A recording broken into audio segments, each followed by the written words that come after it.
The fire came without warning on a winter night in 1926, tearing through the stone corridors with a fury that seemed almost personal. Flames licked at tapestries that had hung undisturbed for barely 2 decades, consumed hand-carved mahogany that had crossed an ocean, and shattered stained glass windows that had been commissioned to rival the cathedrals of Europe.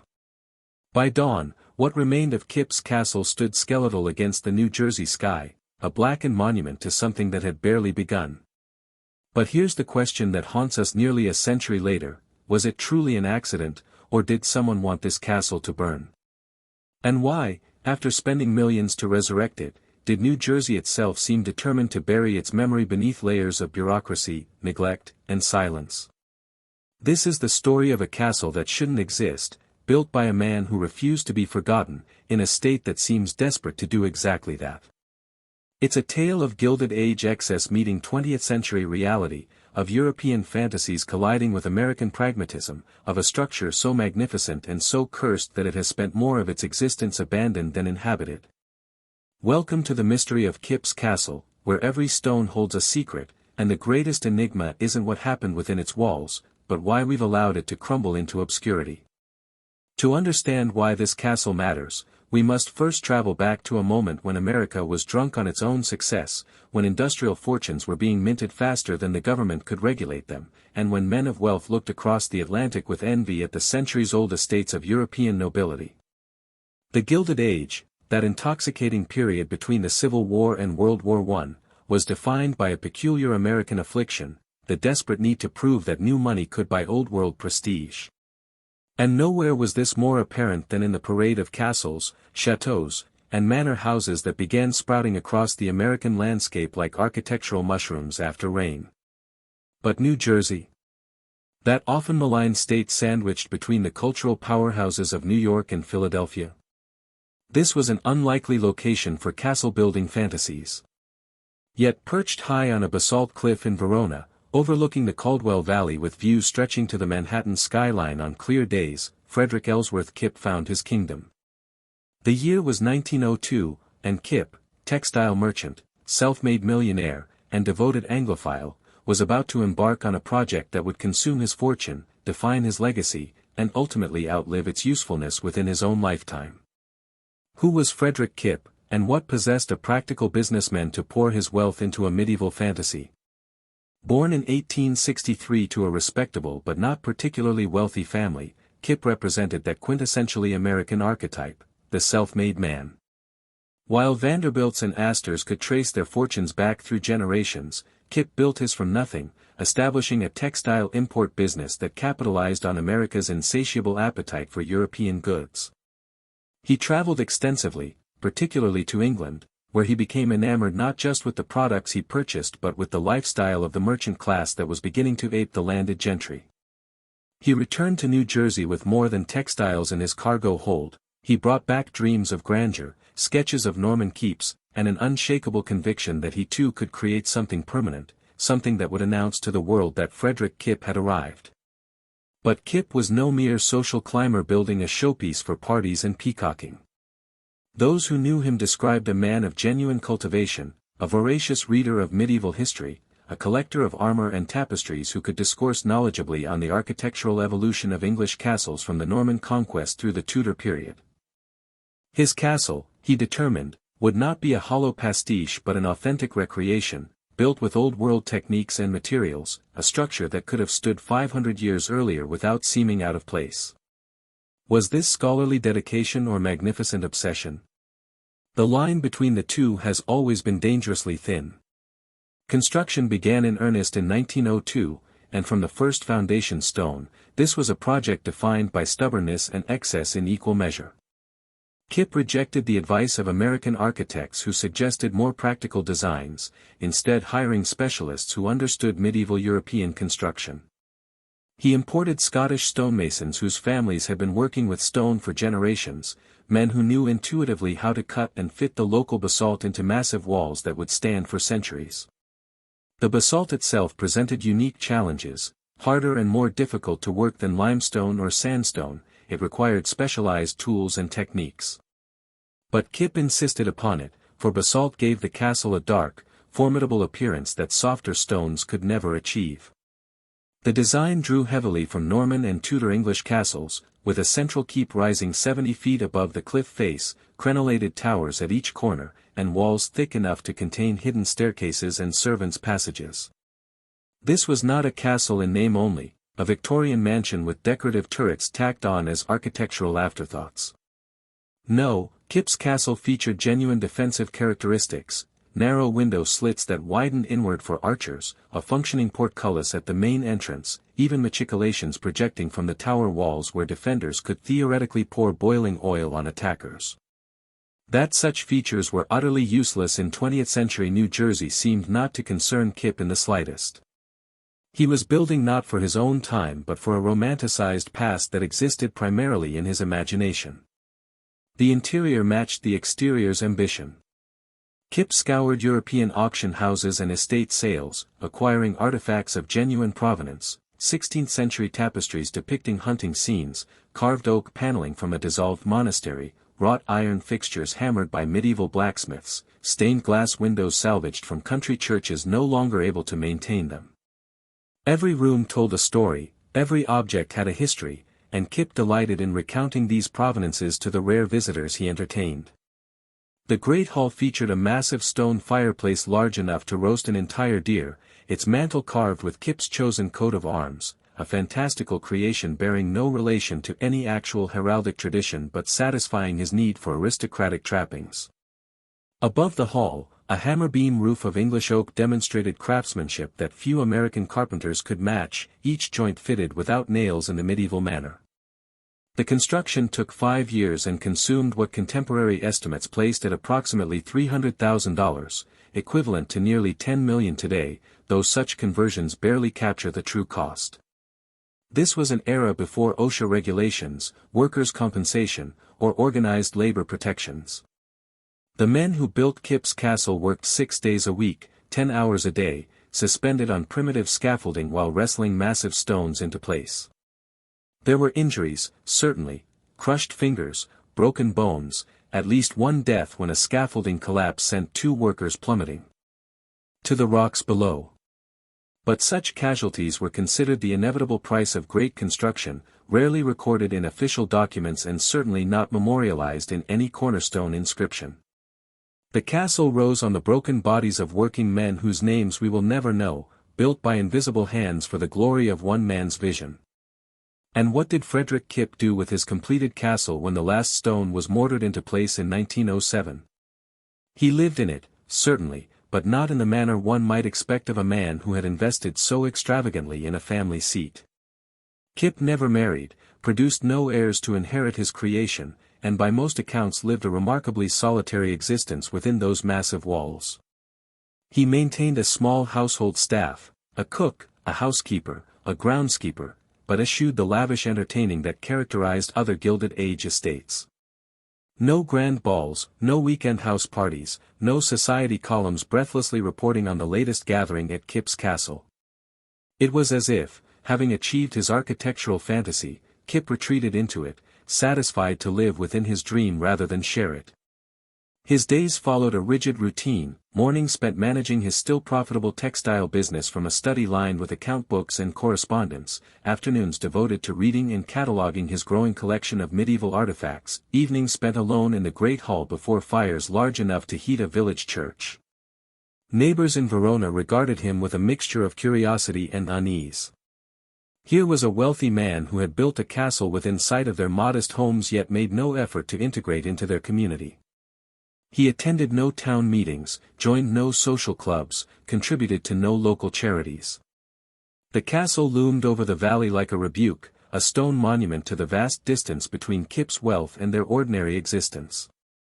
But we must ask, was Frederick Kip happy? Did the reality of living in his castle match the fantasy that had driven its construction? Those few who visited described a man who seemed perpetually restless, dissatisfied, already planning additions and modifications before the original construction was fully complete. He commissioned a chapel addition in 1910, never completed. He drew up plans for elaborate formal gardens in the English manner, most never planted. His library contained hundreds of volumes on castle architecture, their margins filled with his handwritten notes and sketches for improvements. It seems Kip understood, perhaps unconsciously, that the pursuit of a dream offers more satisfaction than its achievement, that the castle complete could never match the castle imagined. The years passed, and the world changed around Kip's medieval fantasy. The Gilded Age gave way to the Progressive Era, with its reforms and regulations and uncomfortable questions about wealth accumulation. The First World War shattered European pretensions and made medieval military architecture seem not romantic but obsolete. The 1920s brought jazz, automobiles, and a new American confidence that looked forward rather than backward. And there sat Kip's castle, increasingly anachronistic, a monument to a worldview that was rapidly fading into history. Frederick Kip died in 1924, at age 61, in a bedroom within the castle that had consumed his life and fortune. The cause was listed as heart failure, though one might argue he died of obsolescence, of building something so perfectly suited to one man's vision that it could serve no broader purpose. His will revealed an estate substantially diminished from its peak. The textile business had declined in the face of changing markets and new competition, and the costs of maintaining the castle had proven far greater than Kip had anticipated. He left no family, no close friends, no charitable foundation to preserve his creation. The castle passed to a distant cousin who had met Kip perhaps twice and had absolutely no interest in maintaining a crumbling medieval fantasy in northern New Jersey. And then came the fire. The date was February 14, 1926, Valentine's Day, though there was nothing romantic about the destruction that followed. The official report, such as it was, attributed the blaze to an electrical fault, a tragically mundane explanation for the immolation of so extraordinary a structure. But questions emerged immediately and have never been satisfactorily answered. The castle had been largely unoccupied since Kip's death, visited only occasionally by the cousin's representatives conducting inventory. Electricity had been installed, yes, but sparingly. Kip himself had preferred gaslight and candlelight in the main rooms, finding electric illumination too harsh for medieval ambience. How had a fault in seldom used wiring generated a fire intense enough to gut a building constructed of stone and iron? Witnesses reported seeing the flames erupt simultaneously in multiple locations: the Great Hall, the master bedroom suite, the chapel addition.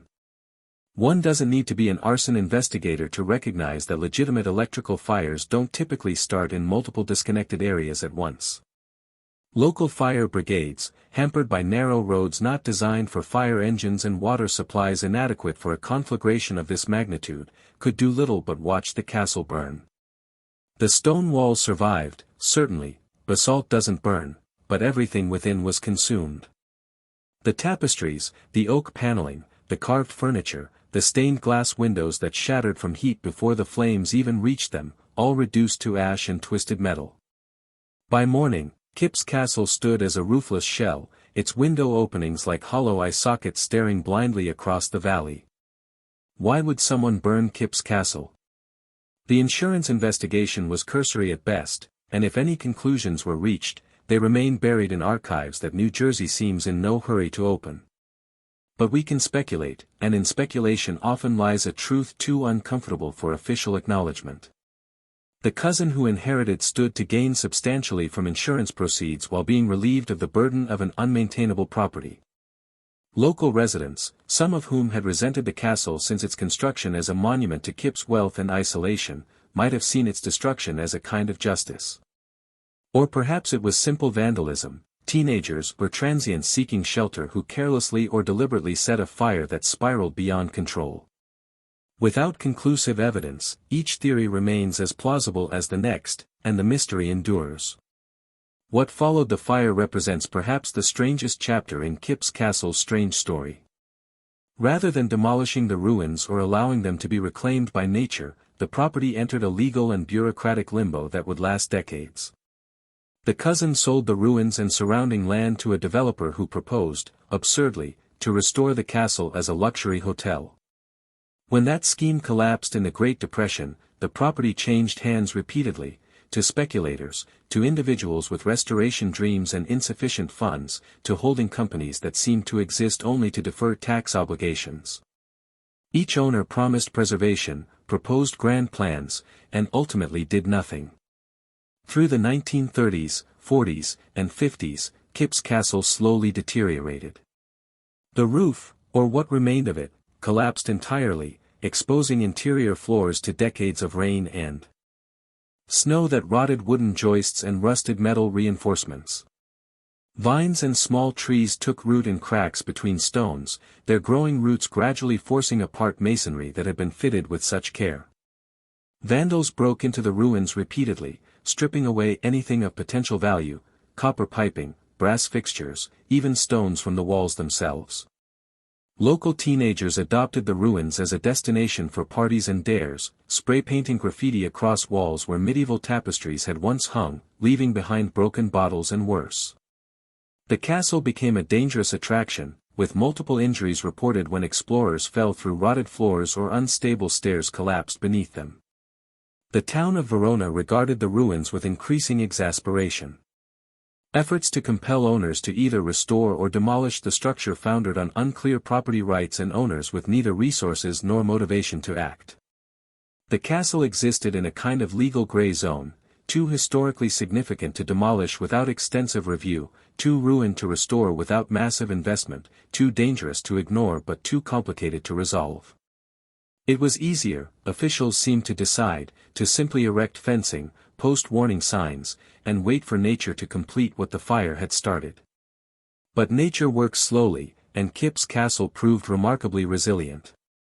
Those Scottish stonemasons had built to last, fitting basalt blocks with such precision that even without mortar, many walls held firm against decades of neglect.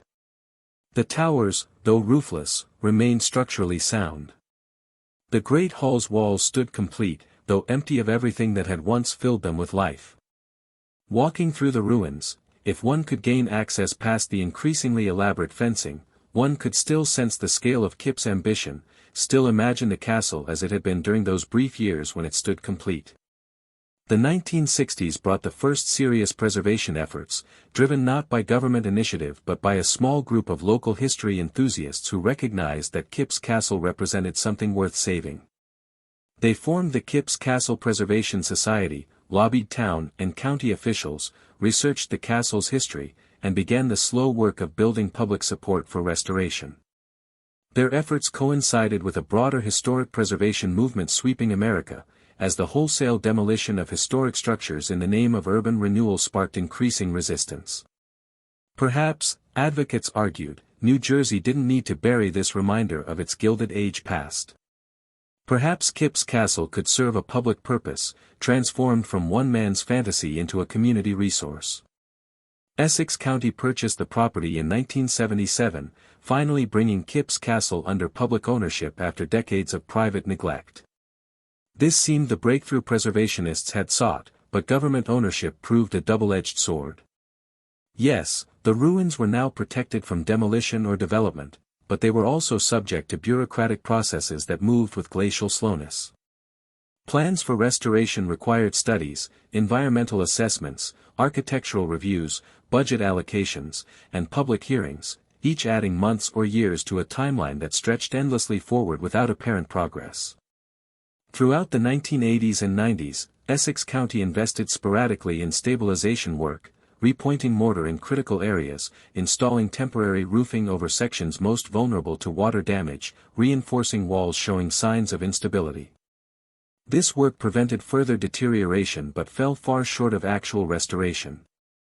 The county commissioned multiple architectural studies, each producing detailed reports and cost estimates that inevitably concluded that full restoration would require millions of dollars the county didn't have and couldn't justify spending on a property with no clear public use.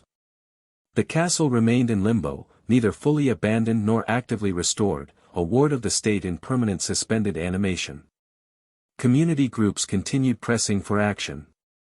They organized tours of the ruins, published newsletters detailing the castle's history, held fundraisers to supplement county preservation efforts. Some proposed adaptive reuse, the castle as a museum, a community center, an event venue, an educational facility. Each proposal foundered on the same practical obstacles: the cost of restoration, the lack of parking and infrastructure, the difficulty of making a medieval castle compliant with modern building codes, accessibility requirements, and safety regulations. How do you install wheelchair ramps in a structure designed with narrow spiral staircases? How do you provide adequate fire egress from rooms accessed only through winding corridors? The very authenticity that made Kipps Castle historically significant made it practically unsuitable for most contemporary uses. And so the years passed, one decade bleeding into the next, while Kipps Castle remained frozen in its half-ruined state. The county performed enough maintenance to prevent collapse but never enough to enable use. Fencing grew more elaborate as liability concerns intensified, chain link gave way to tall steel panels topped with barbed wire, creating the perverse impression that the castle was less a historic site being preserved than a dangerous criminal being imprisoned. Warning signs proliferated: no trespassing, danger, unstable structure, violators will be prosecuted. The message was clear: this place is not for you. Public access became increasingly restricted. Where once determined locals could at least glimpse the ruins from nearby roads or occasionally slip through gaps in aging fences, new security measures made even visual contact difficult. The county cited liability concerns: if someone were injured exploring the ruins, the resulting lawsuit could cost far more than any restoration, but the effect was to render Kipps Castle effectively invisible, hidden behind barriers and bureaucracy. It existed in a strange limbo, publicly owned but privately inaccessible, historically significant but practically forgotten, worth preserving but not worth funding. This institutional burial was perhaps more complete than any physical interment. At least graves receive visitors, acknowledge the dead, serve as sites of memory. But Kipps Castle was buried while still standing, removed from public consciousness not through demolition but through determined official indifference. New Jersey, it seemed, had decided that this particular piece of its Gilded Age heritage was too expensive, too complicated, too embarrassing in its excess to merit genuine preservation. Better to maintain the fiction of protection while ensuring that neither county funds nor public attention sustained any serious restoration effort. Why did New Jersey work so hard to bury the memory of Kipps Castle? The official explanations, budget constraints, liability concerns, lack of viable use, carry some weight but don't fully explain the depth of institutional resistance to meaningful preservation. Perhaps the answer lies in what the castle represents: uncomfortable truths about wealth, class, and the American dream that we prefer not to examine too closely. Kipps Castle stands as a monument to the Gilded Age's central contradiction, the simultaneous celebration and critique of extreme wealth accumulation. Frederick Kipp built his castle with money extracted from the labor of countless textile workers, constructed it with the broken bodies of immigrant stonemasons, furnished it with artifacts purchased from a European aristocracy in commercial decline. It represents wealth as fantasy fulfillment, as social climbing, as the power to impose one's vision regardless of cost or consequence. These are not comfortable truths for a democratic society that likes to imagine itself as a meritocracy where success stems from virtue rather than exploitation. Moreover, the castle's failure is as instructive as its creation. Kipp built permanence but achieved only obsolescence, constructed a monument to himself that outlived its usefulness within his own lifetime. The castle demonstrates the limits of individual wealth to create lasting meaning, the inadequacy of private vision to serve public need. It suggests that perhaps the great Gilded Age fortunes, however impressive, were ultimately sterile, producing spectacular monuments but little of enduring social value. This is not a message that sits well in a culture still deeply invested in valorizing individual wealth accumulation. There's also the matter of aesthetic judgment. Kipps Castle is, by any objective standard, a folly, an expensive fantasy with no practical purpose, an Englishman's castle built by a man without drop of noble blood, a medieval military structure constructed when medieval military architecture had been obsolete for centuries. It represents a kind of cultural cringe, Americans desperately aping European traditions rather than developing authentic expressions of their own culture. To celebrate Kipps Castle is to acknowledge our historical insecurity, our need for borrowed legitimacy. Better, perhaps, to let it crumble unseen than to preserve it as a reminder of our cultural adolescence. But in burying Kipps Castle, what else does New Jersey bury? The craftsmanship of those Scottish stonemasons is worth preserving, regardless of the purpose for which it was deployed. The architectural ambition, however misguided, represents a level of commitment to quality and permanence increasingly absent from contemporary construction. The very folly of the enterprise offers lessons about the relationship between wealth and meaning, individual vision and social responsibility, aspiration and achievement. History's value lies not just in celebrating triumphs but in examining failures, not just in preserving what we're proud of but in studying what makes us uncomfortable. The 21st century has brought some renewed attention to Kipps Castle, driven primarily by local activists and regional preservation groups frustrated by decades of official inaction. Social media has made it harder for the county to simply ignore the ruins, as photographs and drone footage circulate widely, attracting attention from urban explorers, architecture enthusiasts, and preservationists from across the country. The stark beauty of the ruins has found a new audience, one that appreciates the melancholic grandeur of decay, the way nature slowly reclaims human ambition, the poignant impermanence captured in crumbling stone. In 2019, Essex County announced yet another study of restoration options, this time promising a genuine commitment to public access and adaptive reuse. The study, delayed by the COVID-19 pandemic, finally produced recommendations in 2022, a phased restoration focusing first on stabilization and safety improvements, followed by limited public access for tours, eventually progressing toward full restoration and regular use as a county park and events venue.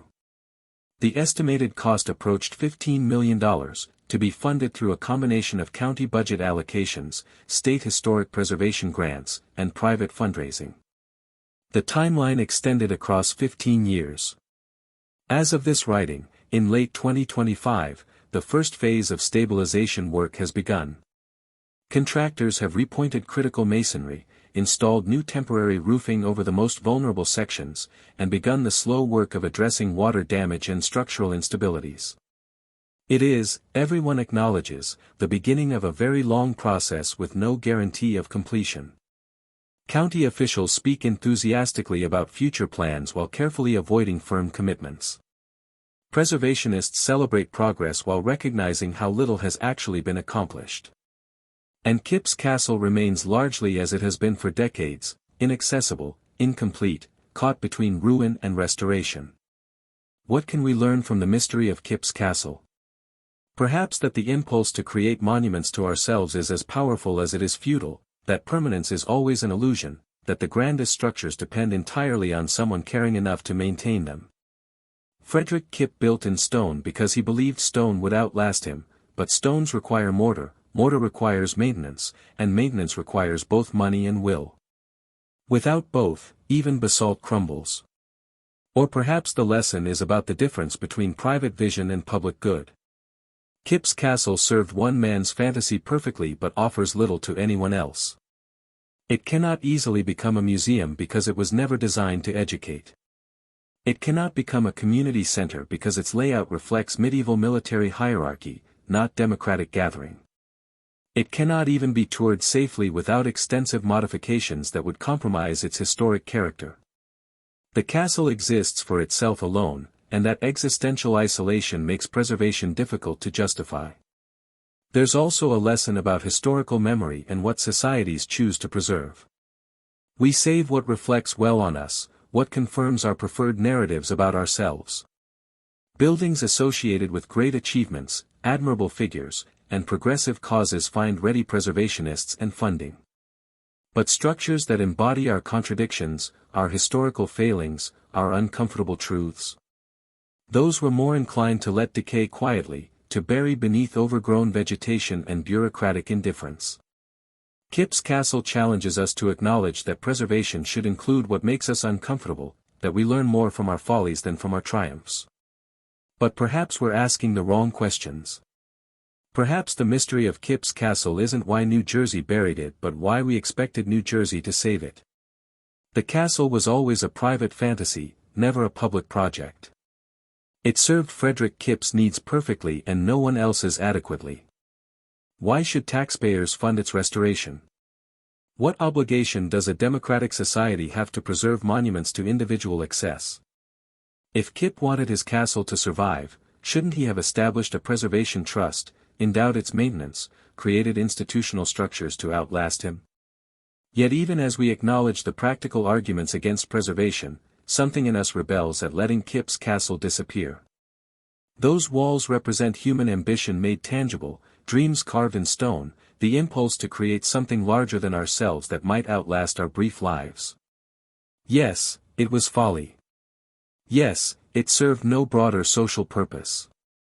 Yes, it embodied class privilege and wealth inequality. But it also represents craftsmanship, dedication, the audacious belief that beauty and permanence matter, that we are something more than mere economic units calculating return on investment. In a culture increasingly dominated by planned obsolescence and disposable construction, there's something admirable about a man who built in stone, who imported craftsmen who understood their materials intimately, who insisted on authenticity over convenience. The fire of 1926 destroyed Kip's castle's interior but revealed its essential character.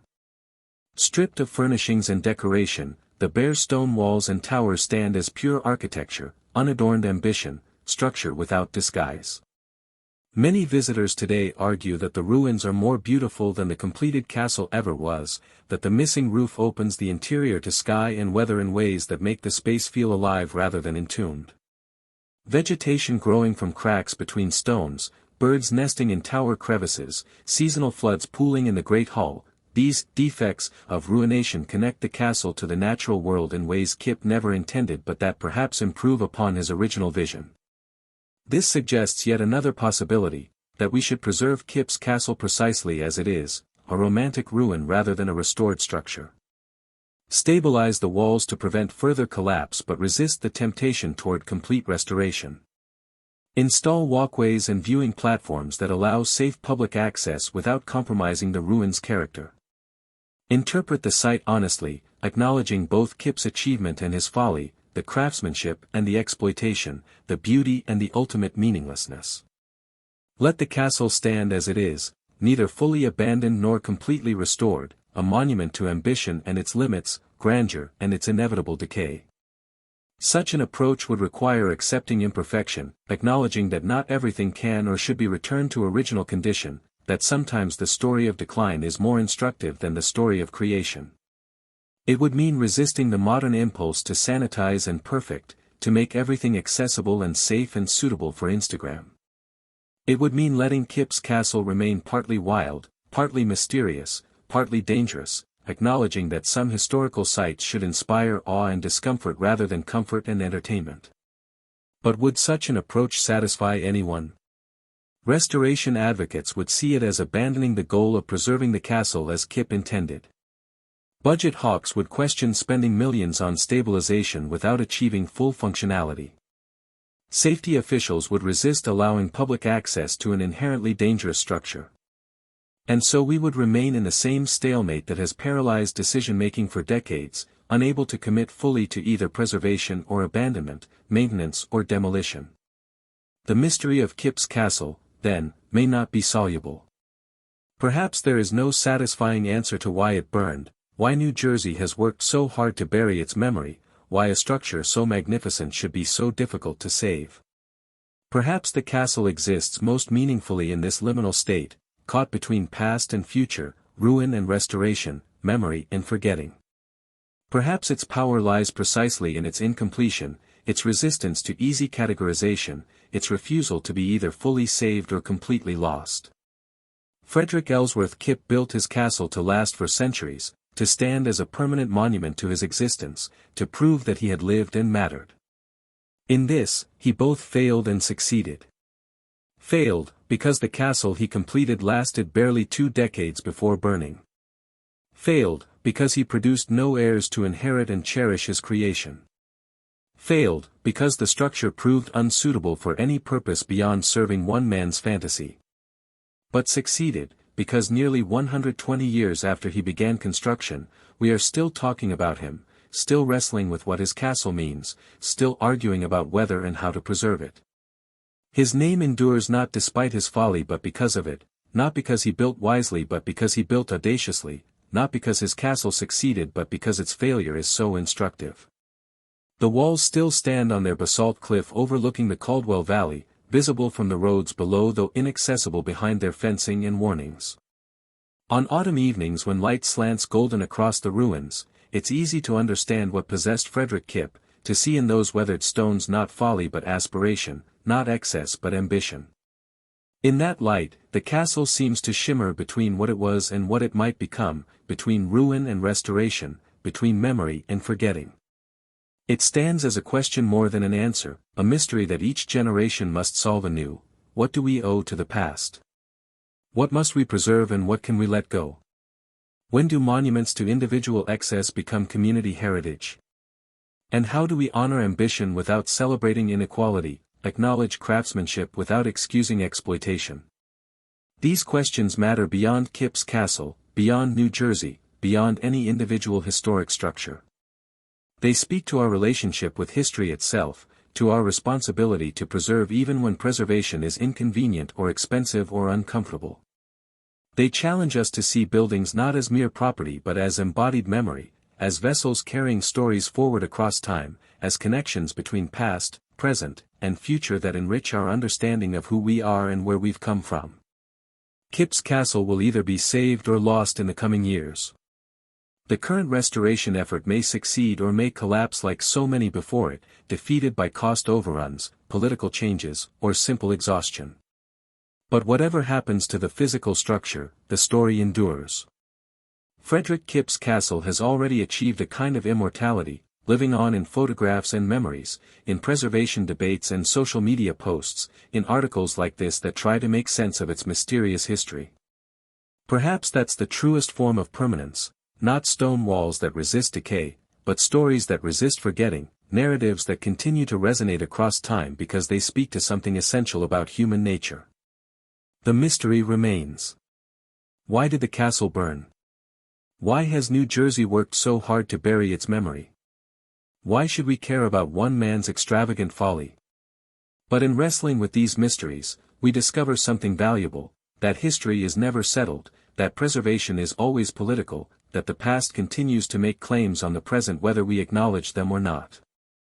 Kipp's castle stands, ruined, inaccessible, caught between death and resurrection, as a reminder that the structures we build outlive our intentions, serving purposes we never imagined, telling stories we never meant to tell. Perhaps that's what Frederick Kipp would find most satisfying about his castle's strange afterlife. He built for his own glory but created something that transcends his individual story, that speaks to larger questions about wealth and ambition, permanence and decay, individual fantasy and social responsibility.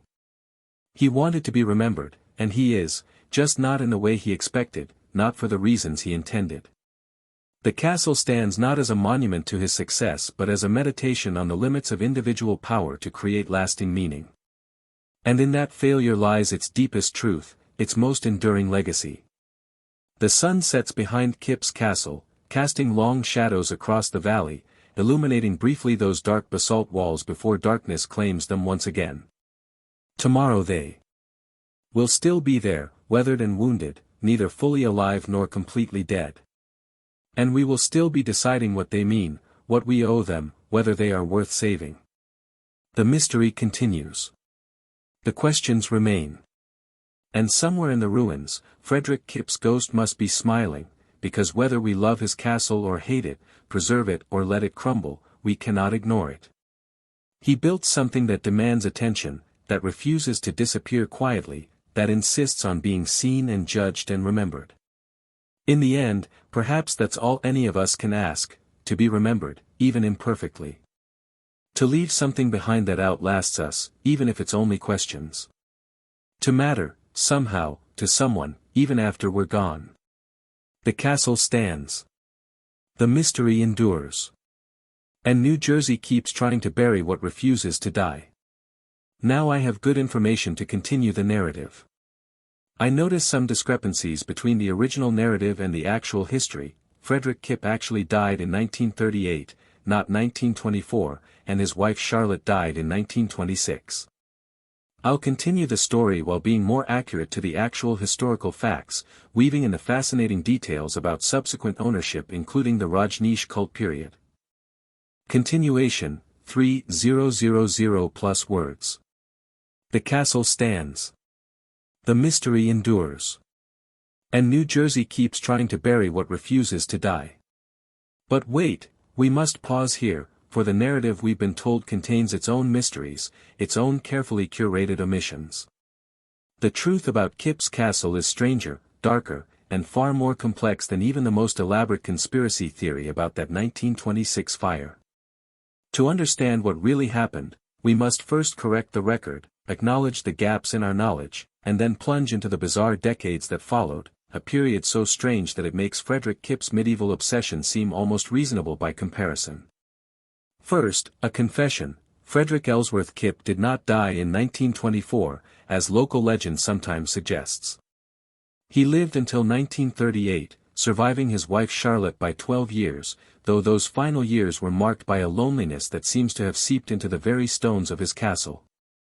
It was Charlotte who died in 1926, not from grief or romantic tragedy, but from a ruptured appendix, a mundane medical emergency that ended the life of the woman who had truly been the castle's creative force. For while Frederick provided the money and the medieval obsession, it was Charlotte Bishop Williams Kip who transformed raw ambition into livable art. This correction matters more than mere chronological accuracy. Charlotte Kip has been written out of her own story, reduced to a footnote in her husband's fantasy when the truth is far more interesting. An accomplished landscape designer with genuine artistic vision, Charlotte designed the castle's grounds with the same attention to authenticity that Frederick demanded of the architecture. Her octagonal rose garden in the southwest corner of the property was renowned among horticulturists, featuring varieties imported from English estates and arranged according to principles she'd studied in European garden manuals. The terraced pathways, the strategic placement of specimen trees to frame views of the Manhattan skyline, the integration of natural rock formations into formal landscaping, these were Charlotte's contributions, evidence of a mind that understood how to make beauty functional and grandeur accessible. Contemporary accounts from the handful of social visits the Kips hosted suggest that Charlotte found the castle somewhat oppressive, that she chafed against its medieval severity and Frederick's insistence on period authenticity even when it meant sacrificing comfort. She wanted more windows, more light, more connection to the spectacular landscape surrounding them. Frederick wanted narrow arrow slits and the perpetual gloom of torchlit medieval halls. Their compromise produced a structure caught between eras, never quite medieval and never fully modern, embodying in stone the tension between his historical fantasy and her contemporary sensibility. When Charlotte died suddenly in February 1926, Frederick was shattered in ways that wealth and stone walls could not repair. Friends noted his rapid deterioration, not physically, but spiritually, as if Charlotte's death had severed some essential connection to the present, sending him spiraling deeper into his medieval reverie. He began spending days alone in the castle, speaking to servants only through written notes, taking his meals in the great hall at a massive table set for two, with Charlotte's place laid as if she might appear at any moment. The castle that had been built as a monument to one man's vision became a mausoleum for one woman's absence. And here the official narrative becomes suspiciously vague.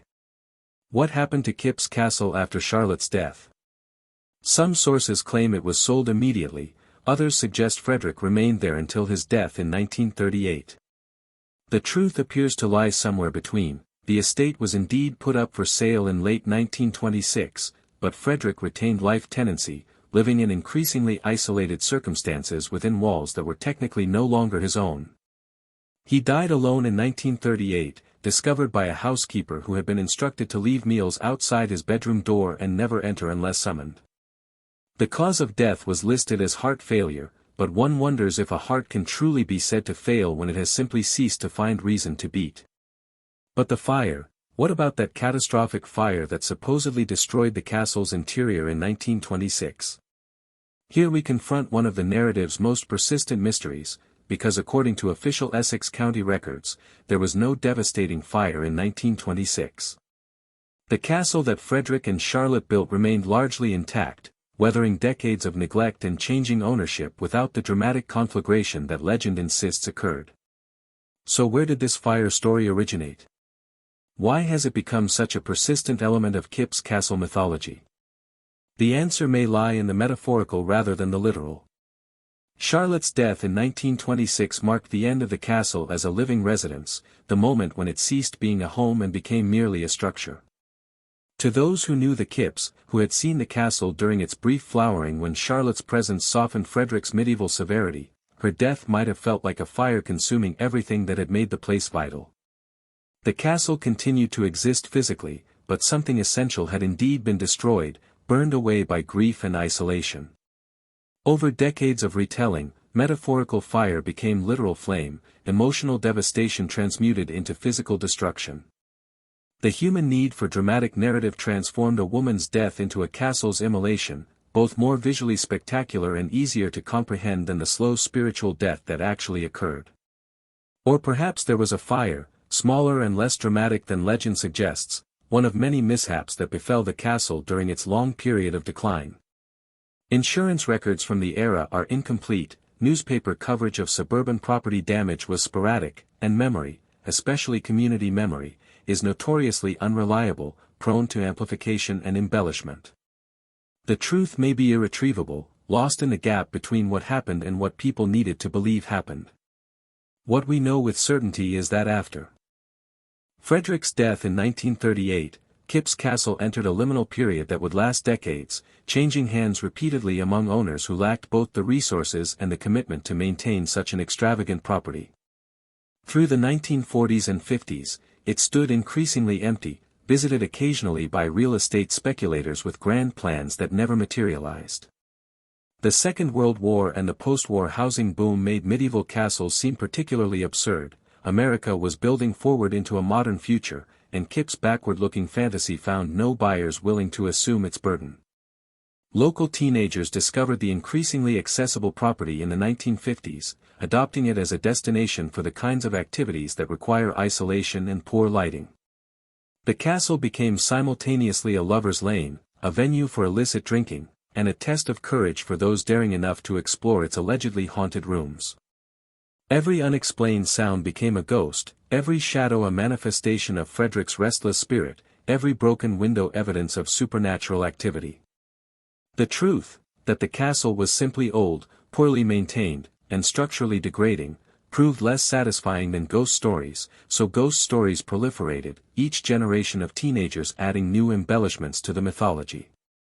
And then came the cult. In 1981, Indian spiritual leader Bhagwan Sri Rajneesh, later known as Osho, arrived in the United States on a tourist visa, officially for medical treatment of a back condition. He spent several months at Kipps Castle, which had been purchased or leased by his followers as a temporary residence and retreat center. Imagine the scene, a crumbling Norman castle in suburban New Jersey, suddenly populated by hundreds of devotees dressed in sunset colors, orange, red, pink, practicing dynamic meditation techniques that involved shouting, dancing, and activities that scandalized the conservative residents of Verona and Montclair. The Rajneesh movement was controversial wherever it appeared, blending Eastern mysticism, Western psychotherapy, free love philosophy, and corporate organizational structure into something that defied easy categorization. Was it a religion? A cult? A social experiment? A real estate scheme? All of these and none of these. The Rajneesh presence at Kipps Castle lasted only months before the guru moved on to establish his famous, and ultimately failed, community in Oregon. But those months left an indelible mark on the property and the community's relationship with it. For Verona residents who had watched the castle decline for decades with a mixture of regret and inevitability, the sudden occupation by orange-clad devotees chanting and celebrating in the ruins represented a kind of violation. The castle might be crumbling, but it was their crumbling castle, a piece of local history that outsiders had no right to colonize for their strange purposes. Complaints flooded town offices, police were called repeatedly for noise violations, traffic issues, and vague reports of suspicious activities that often amounted to little more than lifestyle choices that offended conventional sensibilities. The Rajneesh followers eventually departed, but they left behind both physical damage, the wear and tear of hundreds of visitors on a structure never designed for such use, and a persistent association that would haunt preservation efforts for decades. In the American imagination, cult and castle prove a potent combination, and Kipps Castle acquired a new layer of mythology. It wasn't just Frederick Kipp's ghost that supposedly haunted those stone corridors but the spiritual residue of Rajneesh rituals, the psychic echoes of mass meditations, the lingering energy of all those seekers pursuing enlightenment in the most unlikely of locations. That these stories bore little relation to what actually happened mattered less than their narrative utility. The castle had become a screen onto which the community projected its anxieties about change, outsiders, and the difficulty of preserving a past that no longer seemed to fit the present. After the Rajneesh period, the castle's ownership becomes even more tangled. Records suggest a succession of private owners through the 1980s and early 1990s, each purchasing the property with vague intentions toward restoration that never materialized. Some were speculators hoping to flip the property quickly, others were genuine romantics who underestimated both the costs and the complications involved.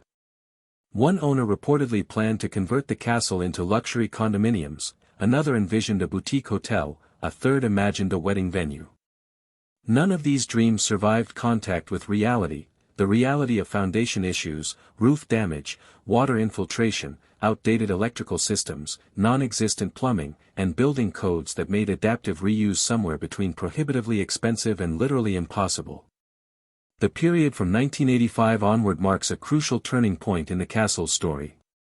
The law firm of Schwartz, Tobia and Stanziale purchased the property that year, reportedly for a sum that one partner later described as embarrassingly low, which should have warned us. Unlike previous owners, the firm committed to genuine restoration, investing substantial resources into stabilizing the structure and beginning the long process of returning the castle to something approaching its original condition. Over 2 decades, they performed vital work, repointing deteriorated mortar, replacing sections of damaged stonework, installing temporary roofing to prevent further water damage, addressing structural issues that threatened the building's integrity. This was preservation work in the truest sense, not glamorous, not visible to casual observers, but essential to the castle's survival. Yet even this extended period of stewardship could not resolve the fundamental question: what should Kipp's Castle become? The law firm used it occasionally for events and gatherings, opened it for limited tours, allowed its grounds to host small wedding ceremonies. But these uses barely justified the ongoing maintenance costs, let alone recovered the restoration investment. The castle remained an expensive anachronism, magnificent but fundamentally impractical, impressive but economically unsustainable. After 2 decades of effort and expenditure, the firm faced the same conclusion that had defeated every previous owner: you cannot make a medieval castle function in contemporary New Jersey without either compromising its historic character or accepting perpetual financial loss. Sometimes both. Enter Essex County, stage left, with the promise of public preservation and the burden of public bureaucracy. In 2007, using grants from the New Jersey Green Acres Program and the Essex County Recreation and Open Space Trust Fund, the county purchased Kipp's Castle, finally bringing it under permanent public ownership. Preservationists celebrated: here, at last, was the solution they'd sought for decades. A government entity with resources, expertise, and, crucially, no need to generate profit could maintain the castle as a public amenity, a historic site, a community resource. The castle would be saved, open to regular public access, transformed from private fantasy into public heritage. This was the happy ending the story deserved. Except it wasn't an ending at all, but rather another beginning to another chapter in the castle's long saga of frustrated intentions. What happened when Essex County assumed ownership? Not quite abandonment, but not quite the opposite either. The county did prevent the worst: demolition, sale to developers, continued private neglect. It performed necessary maintenance, continued stabilization work, installed better security to prevent vandalism. It designated the castle as headquarters for the county's Division of Cultural and Historic Affairs, giving the property an official purpose and a small staff presence. On paper, Kipp's Castle was preserved, protected, and purposefully employed. The reality proved more complicated. Public access remained limited, restricted to occasional tours and private events that required advance booking and substantial fees. The county, understandably concerned about liability, implemented safety measures that effectively prevented casual visits. You could not simply decide to visit Kipps Castle on a Sunday afternoon, park your car, and explore. Instead, you navigated a bureaucratic process involving reservations, restrictions, and regulations designed to minimize county exposure to lawsuits. The castle was technically accessible but practically remote, saved from demolition but not quite open to the public whose tax dollars funded its preservation. Why such stringent limitations? The answers are both obvious and frustrating. Kipps Castle, for all its magnificence, remains a fundamentally unsafe structure by contemporary standards. The steep, narrow spiral staircases that Frederick Kipp found so authentically medieval present fall hazards that terrify insurance adjusters. The floor loads were never calculated for the hundreds of visitors that a truly public venue would attract. The electrical systems, though updated, weren't designed for modern usage levels. There's no elevator, making upper floors inaccessible to mobility-impaired visitors in an era of ADA compliance. The bathrooms are few and antiquated. There's inadequate parking, limited emergency egress, and fire suppression systems that would cost millions to install without destroying historic fabric. Each of these objections carries weight, each represents a legitimate concern. But collectively, they construct an impenetrable barrier between stated intention and actual achievement, between the county's commitment to preservation and its unwillingness to accept the costs, both financial and legal, that genuine public access requires. The result is a kind of preservation in suspended animation, the castle neither thriving nor dying, neither fully accessible nor completely closed, neither restored to functionality nor allowed to decline. It exists in perpetual potential, forever on the verge of becoming something useful but never quite arriving at that destination. Community groups have not accepted this stalemate quietly. The Kipps Castle Alliance, formed in 2010, has lobbied persistently for expanded access and enhanced programming. They've organized fundraisers, produced historical exhibitions, created educational materials, and proposed various adaptive use scenarios that might make the castle more financially sustainable. They've partnered with local schools to develop history curricula centered on the castle, coordinated with architecture programs at nearby universities to document the structure's construction techniques, and worked with heritage tourism organizations to promote the castle as a destination.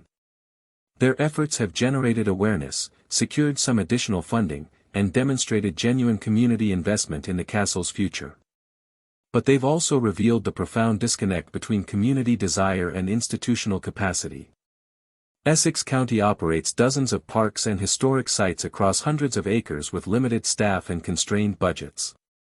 Kipps Castle, however symbolically significant, represents one small piece of a much larger portfolio, and the costs associated with making it truly accessible compete with countless other pressing needs. Should the county spend millions on elevator installation at Kipps Castle when those same millions could upgrade playground equipment at 10 neighborhood parks? Should limited maintenance budgets prioritize historic preservation at a castle that serves dozens of visitors per month or infrastructure repairs at facilities that serve thousands daily?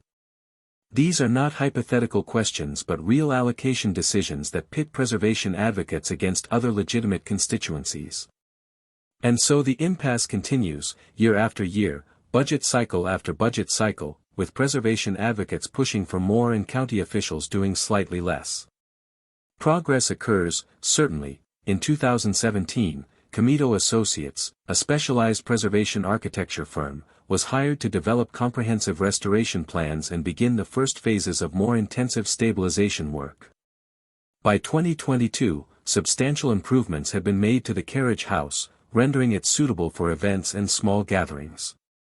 The grounds have been maintained and in some cases improved, with Charlotte Kipps Rose Garden partially restored and new interpretive signage installed to educate visitors about the castle's history. These are genuine achievements that deserve recognition. Yet measured against the initial promise of Essex County's purchase, that the castle would become a vital public resource, regularly accessible and actively programmed, the reality disappoints. Tours remain infrequent and often fully booked weeks in advance.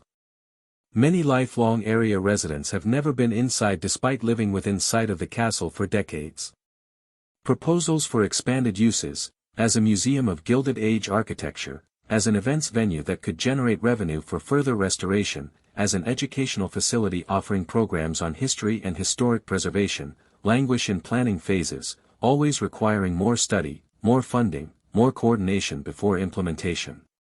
This, then, is how New Jersey has buried Kipps Castle, not through demolition or neglect but through preservation so tentative and half-hearted that the castle remains forever inaccessible, forever on the verge of revival but never quite revived, forever protected but never quite living. It's a peculiarly modern form of burial, one that allows officials to claim success. Look, we saved the castle, while ensuring that success remains largely theoretical, a preservation that exists primarily in architectural reports and long-range plans rather than in actual public engagement with an actual historic structure. And perhaps this is what the castle deserves, or at least what it has earned through its own strange history. Frederick Kipp built not for the public but for himself, creating a private fantasy that served no broader social purpose. He built in a style deliberately disconnected from American traditions, looking backward to a European past that was never his to claim. He built for permanence but not for utility, for display but not for function, for personal satisfaction but not for community benefit. Why should the public now invest heavily in making accessible something that was always meant to exclude them? This is the uncomfortable question that hovers unspoken beneath preservation debates. What do we owe to the follies of the wealthy? When is preservation of historical excess itself an excessive gesture? At what point does maintaining monuments to individual vanity become indistinguishable from celebrating the inequality that made them possible? These questions have no easy answers, but they must be asked if we're to think honestly about what Kipps Castle represents and whether preserving it serves any purpose beyond satisfying the aesthetic preferences of architecture enthusiasts and history romantics.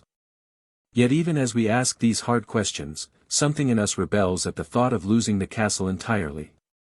Stand before those dark basalt walls on an autumn evening, watch the setting sun illuminate stones fitted so carefully more than a century ago, listen to wind whistling through empty windows and imagine what Frederick and Charlotte Kipp heard on similar evenings, and you feel it, that connection across time, that bridge between past and present that historic structures uniquely provide. Kipps Castle may be a folly, but it's our folly now, part of our landscape and our history, a material reminder that people have always dreamed of permanence even as they built in time. The castle stands, and will likely continue standing, caught forever in its current state of preserved but inaccessible limbo. Essex County has invested too much to abandon it now, but not enough to fully activate it. Community advocates will continue pushing for greater access, achieving incremental improvements that never quite add up to transformation. Visitors who manage to attend the limited tours will marvel at the craftsmanship while wondering why this remarkable place remains so difficult to experience. And the rest of us will drive past those stone towers, visible from the valley below, permanent yet remote, preserved yet distant, saved yet somehow still lost. This is the real mystery of Kipps Castle, not what happened to it, but what happens next. Not whether New Jersey buried it, clearly, in important ways, it did, but whether it can be excavated, brought back to some form of life that honors both its authentic history and contemporary needs. The answer remains unwritten, the next chapter still blank. The castle waits, patient as only stone can be patient, enduring as only great buildings endure, ready for whatever we decide it should become, if we can ever decide at all.